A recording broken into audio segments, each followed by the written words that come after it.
नमस्कार मित्र आणि मैत्रिणींनो, तुमचे पुन्हा एकदा स्वागत आहे.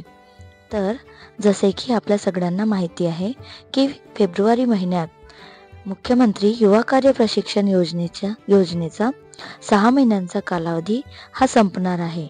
तर हा कालावधी संपल्यानंतर नक्की पुढे काय होणार याकडे सगळ्यांचे डोळे लागले आहेत आणि सगळ्यांना वाटतंय की शासनाने काहीतरी पाऊल उचलून बेरोजगार होणाऱ्या आणि बेरोजगारीपासून लोकांना म्हणजेच लाडक्या भावांना वाचवावे. तर 22,000 लाडके भाऊ बेरोजगार होणार का? चला बघूया.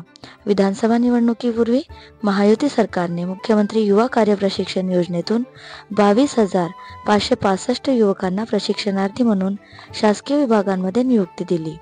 त्यामुळे या प्रशिक्षणार्थींना दरमहा 10,000 रुपये मानधन सुरू झाले. मात्र 6 महिन्यांचा कालावधी संपण्याच्या मार्गावर आला आहे. त्यामुळे लाडक्या भावांवर बेरोजगार होण्याची वेळ आली आहे.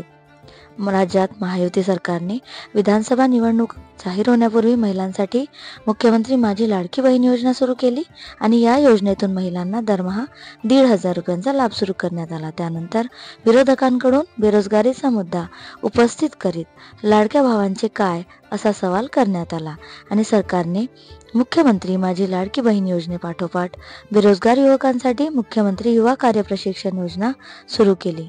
शासनाने विविध विभागांतील 2,67,662 रिक्त पदांवर प्रशिक्षणार्थी म्हणून निवड करण्यासाठी ऑनलाईन ऑफलाईन अर्ज करण्याचे आवाहन केले होते.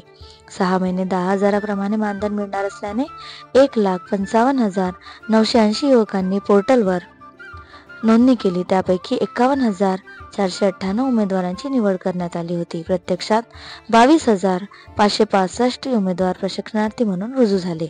या प्रशिक्षणार्थीचा 6 महिन्यांचा कालावधी फेब्रुवारीच्या पहिल्या आठवड्यात संपणार आहे. त्यामुळे प्रशिक्षणार्थी बेरोजगार होणार आहेत. तर मुदतवाढीकडे प्रशिक्षणार्थी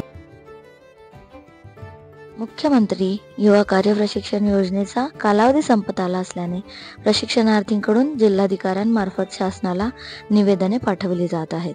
प्रशिक्षणाचा कालावधी वाढवून मिळावा अशी मागणी केली जात आहे. त्यामुळे शासन याबाबत काय निर्णय घेते याकडे प्रशिक्षणार्थ्यांच्या नजरा लागल्या आहेत. तर मित्रांनो, जर तुम्ही सुद्धा या योजनेचा एक भाग असाल आणि प्रशिक्षणार्थी म्हणून तुम्ही जॉईन केलेले असेल तर शासन खरंच याबद्दल काय निर्णय घेते याबद्दल सर्वच जाणायला उत्सुक आहेत.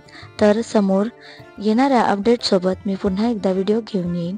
तोपर्यंत चॅनलला सबस्क्राईब करा. धन्यवाद.